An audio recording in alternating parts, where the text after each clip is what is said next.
Sweetheart Roland. There was once on a time a woman who was a real witch and had 2 daughters, one ugly and wicked, and this one she loved because she was her own daughter, and one beautiful and good, and this one she hated, because she was her stepdaughter. The stepdaughter once had a pretty apron, which the other fancied so much that she became envious, and told her mother that she must and would have that apron.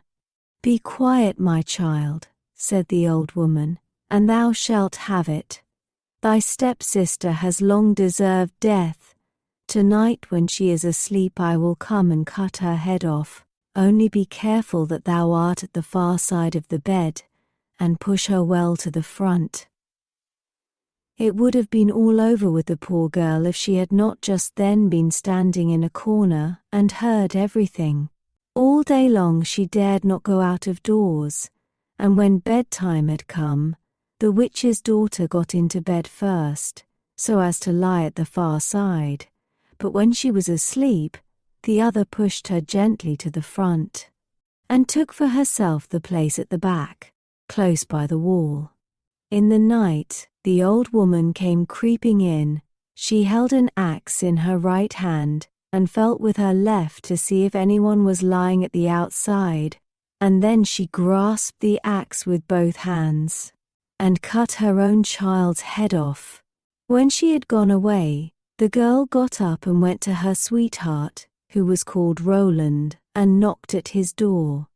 When he came out she said to him, "Hear me, dearest Roland, we must fly in all haste. My stepmother wanted to kill me, but has struck her own child. When daylight comes, and she sees what she has done, we shall be lost." "But," said Roland, "I counsel thee first to take away her magic wand, or we cannot escape if she pursues us."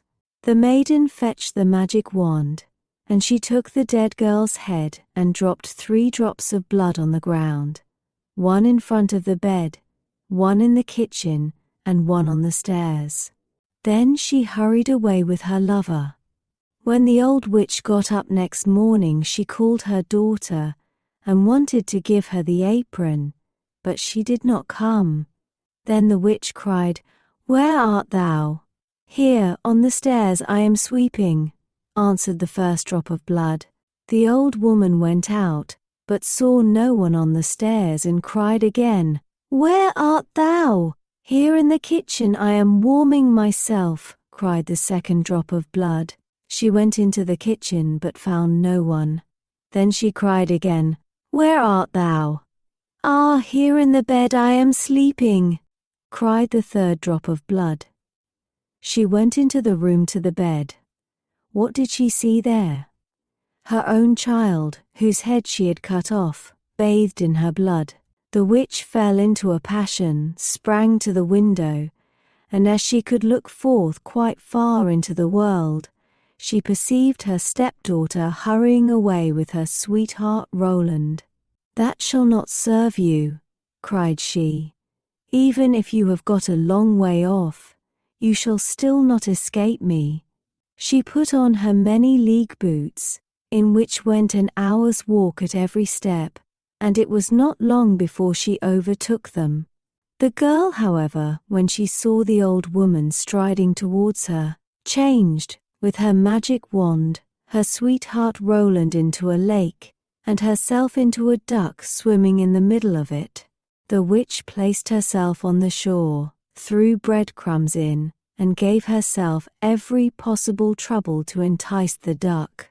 But the duck did not let herself be enticed, and the old woman had to go home at night as she had come.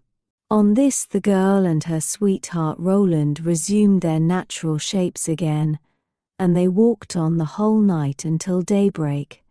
Then the maiden changed herself into a beautiful flower which stood in the midst of a briar hedge, and her sweetheart Roland into a fiddler.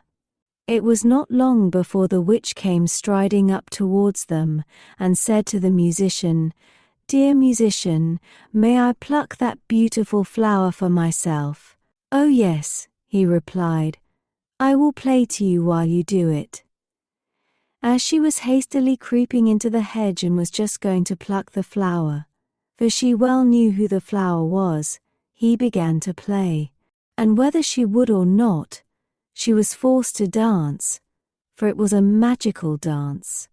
The quicker he played, the more violent springs was she forced to make, and the thorns tore her clothes from her body, and pricked her and wounded her till she bled, and as he did not stop, she had to dance till she lay dead on the ground.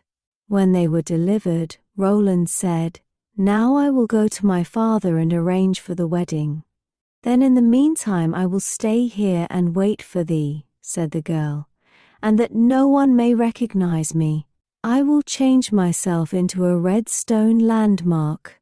Then Roland went away, and the girl stood like a red landmark in the field and waited for her beloved.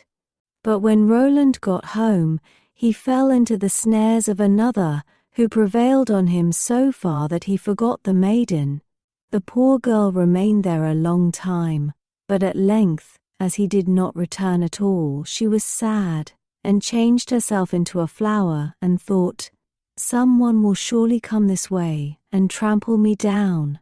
It befell, however, that a shepherd kept his sheep in the field, and saw the flower, and as it was so pretty, plucked it, took it with him, and laid it away in his chest.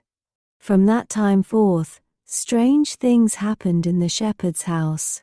When he arose in the morning, all the work was already done, the room was swept, the table and benches cleaned, the fire on the hearth was lighted, and the water was fetched, and at noon, when he came home, the table was laid, and a good dinner served. He could not conceive how this came to pass, for he never saw a human being in his house, and no one could have concealed himself in it. He was certainly pleased with this good attendance, but still at last he was so afraid that he went to a wise woman and asked for her advice. The wise woman said, "There is some enchantment behind it. Listen very early some morning if anything is moving in the room, and if thou seest anything, let it be what it may, throw a white cloth over it, and then the magic will be stopped." The shepherd did as she bade him, and next morning, just as day dawned, he saw the chest open, and the flower come out. Swiftly he sprang towards it, and threw a white cloth over it. Instantly the transformation came to an end, and a beautiful girl stood before him, who owned to him that she had been the flower, and that up to this time she had attended to his housekeeping.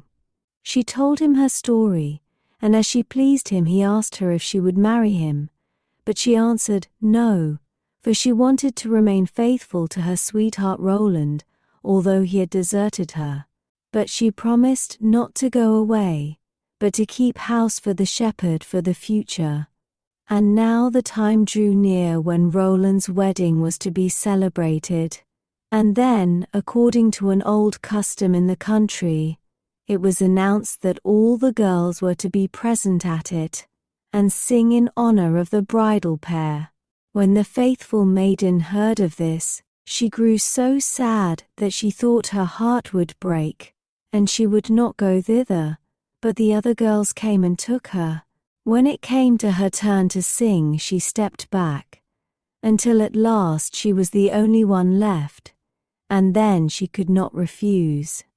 But when she began her song, and it reached Roland's ears, he sprang up and cried, "I know the voice, that is the true bride, I will have no other." Everything he had forgotten and which had vanished from his mind had suddenly come home again to his heart. Then the faithful maiden held her wedding with her sweetheart Roland, and grief came to an end, and joy began.